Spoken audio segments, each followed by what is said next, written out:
Hello, everybody. Welcome back to another beautiful day at the shop. I was laying in bed last night thinking about the different issues with the Green Machine project. Well, not issues, the things that I need to address. Um, and I realized that I've been making more work for myself. I had approached this with the idea of using 3D printing as much as possible to solve problems. And it dawned on me that I have been kind of making some problems with it. Um, I have an old mountain bike that I had whenever I was probably a young teenager or slightly younger than that. And it has a lot of components on it that, if cannibalized, will be ideal for this project. So I'll be able to pull the sprocket off of the back end.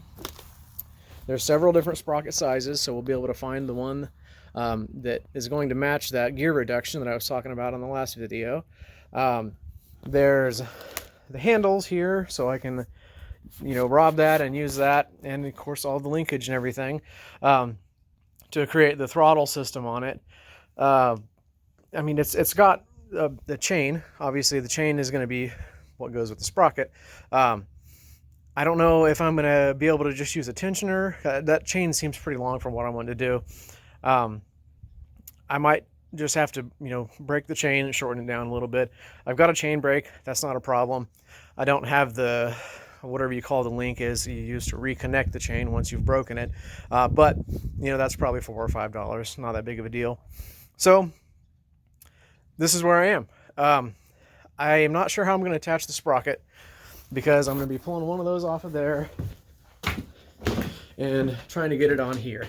I don't have a welder or the ability to weld. So I bought some, what is this, Loctite. It's a Loctite metal two-part epoxy.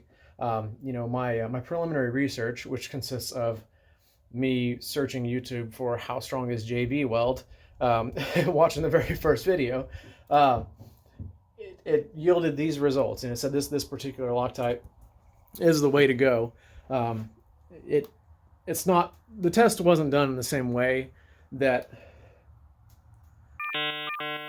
the way they set up the test in the video is a lot different than the application I'm going to be using the epoxy in, and it was the strongest of all of them that they had in there.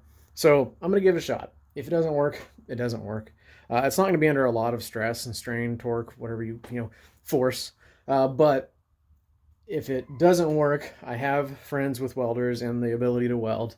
If I need to just take a pile of garbage over there and have them do a few welds on it, I'm sure I can find somebody willing to do that. So that's where we are today. I'm going to go ahead and dig in to this wheel, see what's inside there.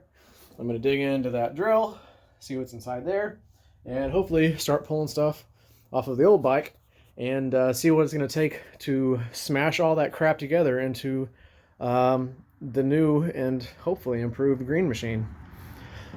So that's really all there is to say. It's just time to get at it, so let's get at it.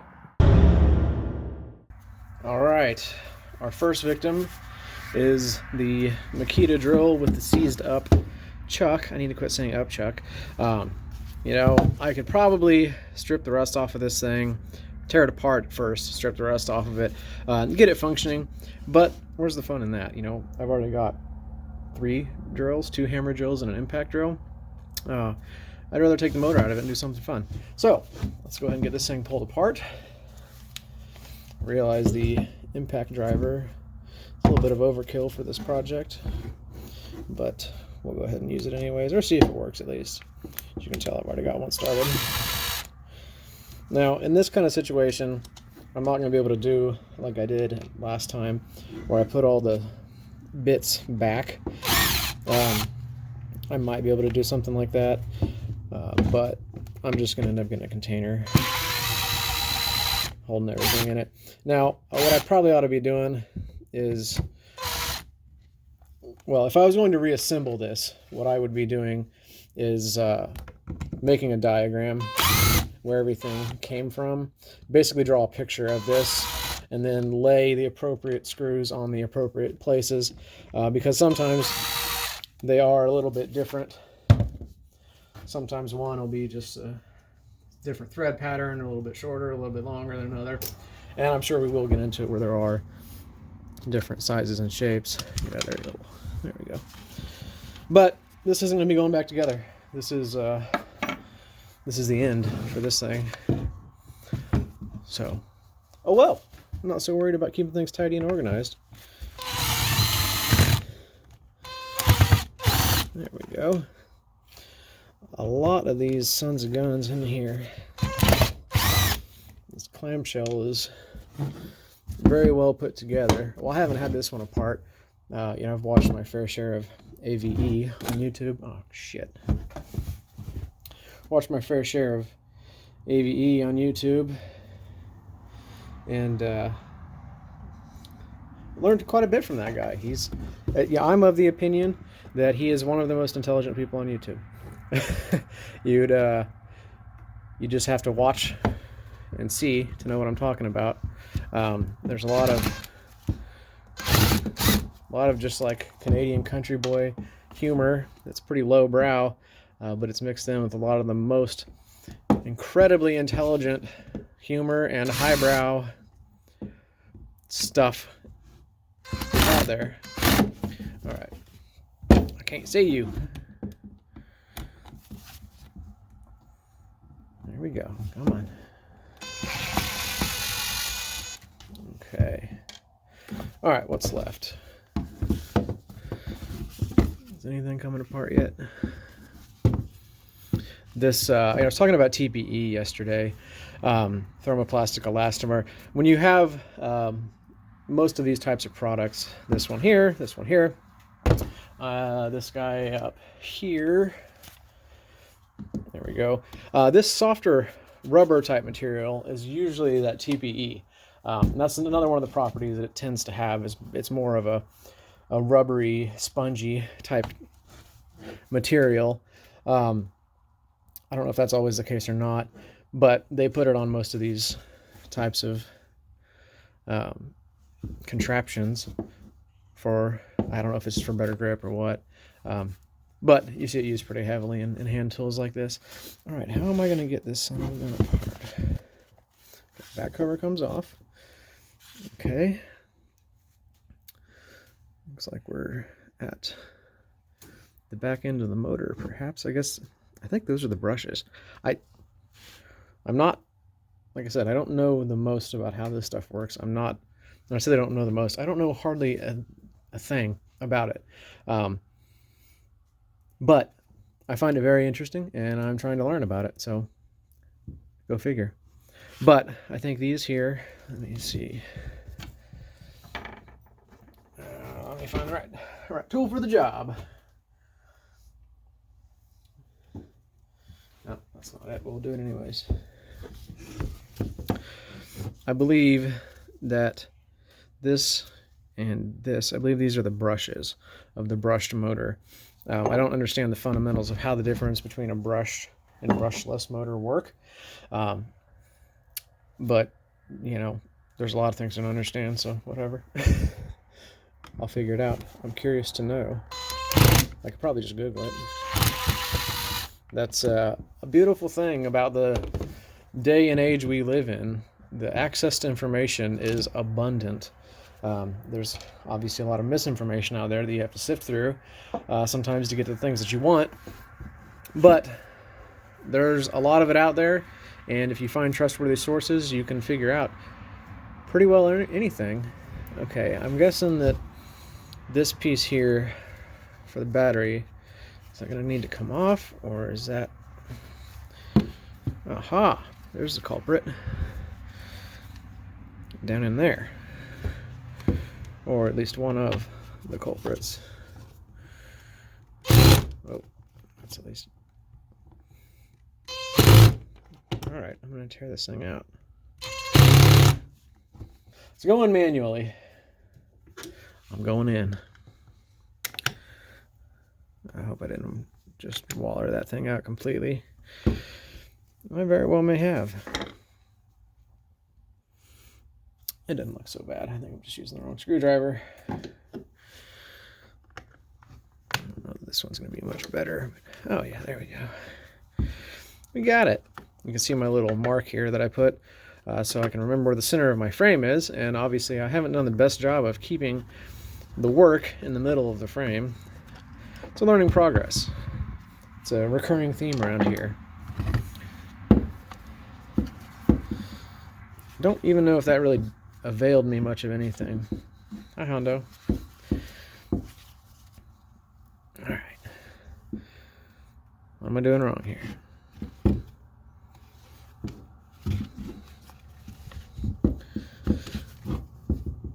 Let's try this approach. Haha! Eureka! Okay, now I'm feeling some tension down here still, like I've still got something binding it up on this end. I don't know if there's a plastic clip or if there's still a screw in there that I'm totally overlooking or what.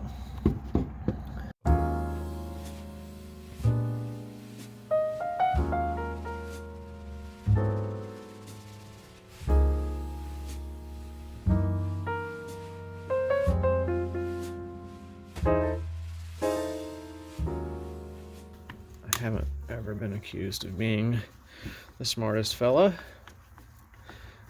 and I'm certain that will continue to be the case. But I always give her the old college try. So, da-da-da-da, clamshell apart. Achievement unlocked. Okay, well, looks like there's a decent bit of grime in there. Okay, so let's take a look at this. Here is the motor. Here is the gearbox that I was talking about. And this is the chuck. The chuck is the part that just grabs the tool. Bit, whatever. Drill bit, Phillips, flathead, adapter, socket adapter, whatever. In my case, I have used these things to make all variety of super jank tools. I have taken one of these fellas before and cut out a circle of cardboard and basically just taped the hell out of the whole thing, and then pulled a washcloth tied over it, and then used electrical tape to just tape the hell out of it again up here, and made basically like a buffing wheel out of it. It worked really well. It worked a lot better than whenever I chucked up a Brillo pad and tried to use that. That just scratched everything. So, we're inside. Obviously, this thing has seen some better days. I'm not too worried about that, though. Let's see what kind of... there we go. We're coming out now. Now, I need to be careful because I don't know if they're... I don't know what I don't know. And I know that sounds silly, but I don't know if there is going to be some sort of capacitor in here or transistor or some sort of electrical component that's going to be holding some sort of charge. This thing, like I said, still works fine, and I have used it, or I've had it running in the last, week or so. So if something in there does have a little bit of a charge, it could bite me. That's not going to be anything major. I'm not going to have a heart attack or anything like that, but it could still be problematic. But as we get this pulled out of here, I'm not seeing any sort of major issues. So here's the trigger component. Now we're going to need to keep all of this down here as well, because I'm still going to be using the stock default, whatever, battery. We've got some safety stuff up here.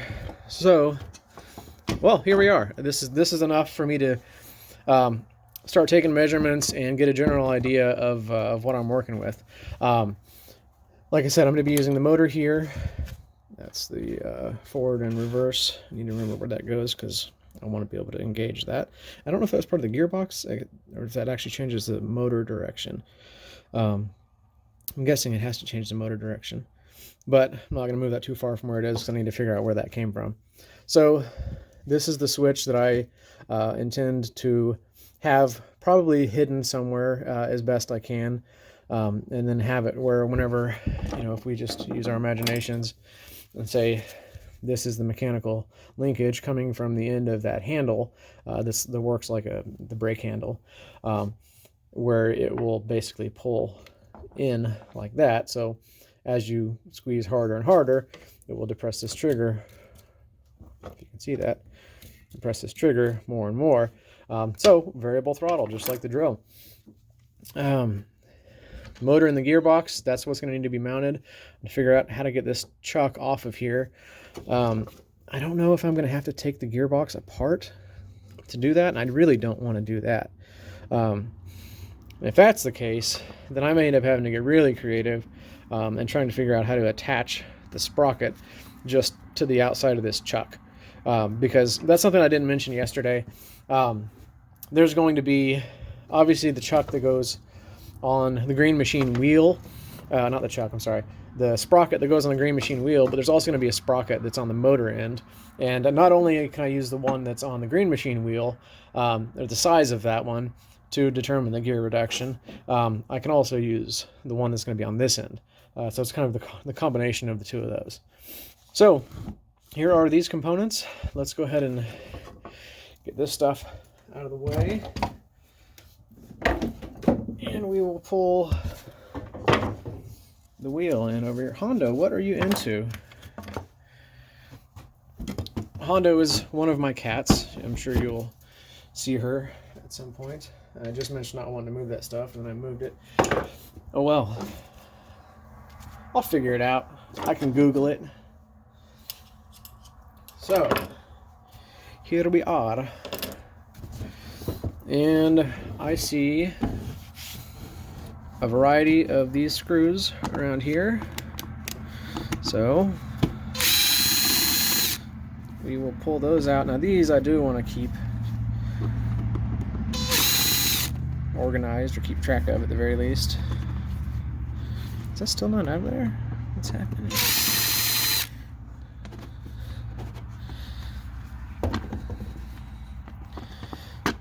Because those are going to end up probably going back in. So let me grab a container for those.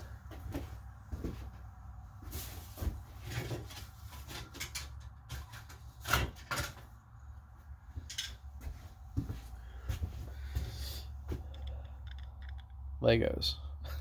Just happen to have those sitting out here. I know it's kind of silly, but I was making some, it's called Proto Putty from the King of Random. My daughter and I watch that channel together sometimes. It's really gone downhill since Grant died. But they used to make some pretty cool content that was pseudo-educational. And that Proto Putty is something we've had a fair bit of fun with. I guess it's still just threaded in there. All it is 100% silicone and cornstarch. What is your problem, buddy? I need to get it. Try my magnet. There you go.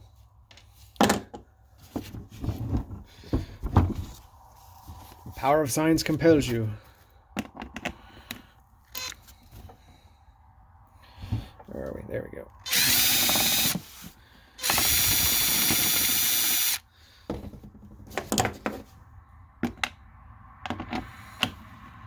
Come on.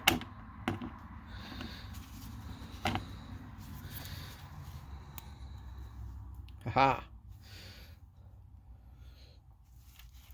Good magnets are always handy to have. They can be dangerous because they like to eat memory cards and anything, any storage device of that type. You know, I know that's the case with the old magnetic spinning hard drives, but I've just assumed that's the case with SD, you know, micro SD, the solid state type stuff. That might not actually be the case. Something else I should Google. Boy, if I remembered to Google all the things that I wondered, I'll be a far more knowledgeable person.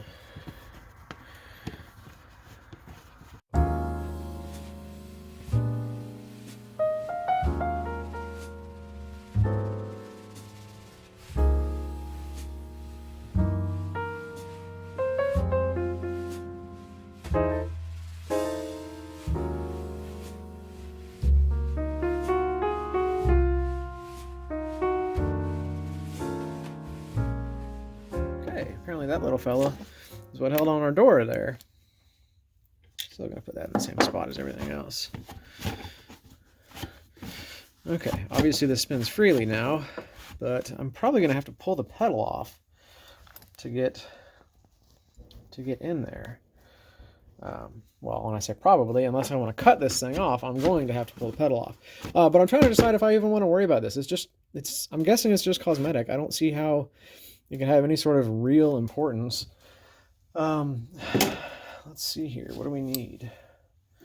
Grab some sockets. Now, is this going to be standard or metric? It's Huffy. Huffy is an American brand, I think. But that doesn't mean a darn thing. Let's see what we got here. Well, 9/16 is close enough that I'll give it a shot. If I can get that on there. Okay, now let's see. What are we going to have to do on the other side?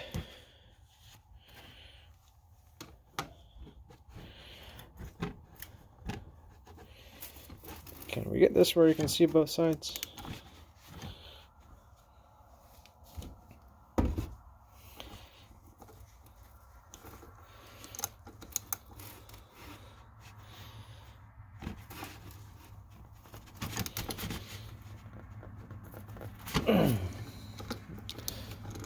Need to think about which way I want to turn this, I guess.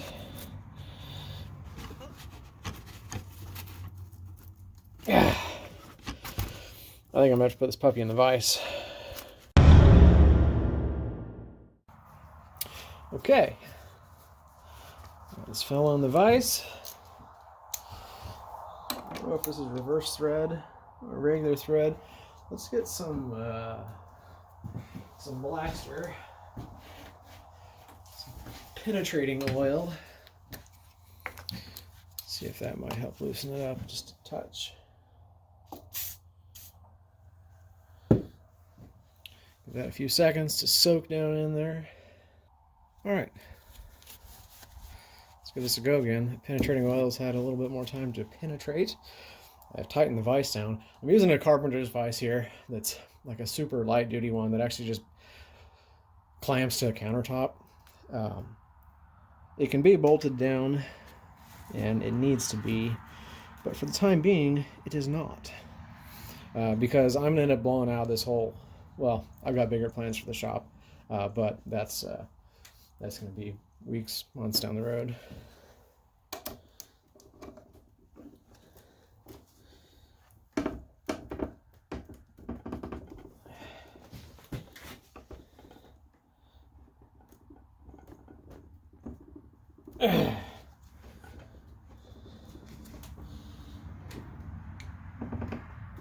Okay.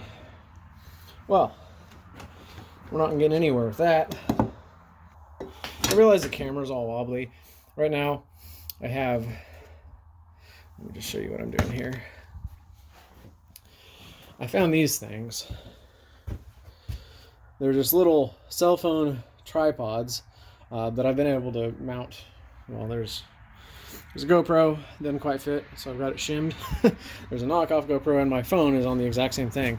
But it's just on a clamp like this, and I'm clamping it somewhere near where I'm working and recording that way. So if I shake the work surface, the camera shakes. Obviously, we're not going for the most high-tech setup here. Well, as you can see, I found my way to the inside of it. There is no sort of mystery magic going on here. It's just, the assembly that lets the pedal idle and spin backwards is just built into that hub there. So it's as simple as that. This whole project is turning out to be a lot easier so far than I had anticipated. I'm gonna go ahead and wrap it up at this for the day. The next time we get at it, it's going to be getting everything else off of the wheel here, getting that ready to go, pulling the sprocket off of the bike over there. Hopefully we'll get lucky and the axle on that bike will be the same size as the axle on this bike. I know a lot of stuff, that stuff's universal, so maybe we will be that lucky. So slide it on there and try to use the attachment method I described earlier. Go from there. At that point, we'll be ready to print the motor mount, or design and print the motor mount, get the chain sized up, and I mean, it'll be ready to start doing some basic tests under power here pretty soon. Of course, there'll be the throttle system and all that. That'll take a little bit longer to do. But, we're only, like an hour of work into this whole thing, and it's already starting to shape up. So I'm pleased. I'm surprised, but I'm definitely pleased. So thank you for joining me. Hope you learned something. Hope you're entertained. And we'll see you the next time.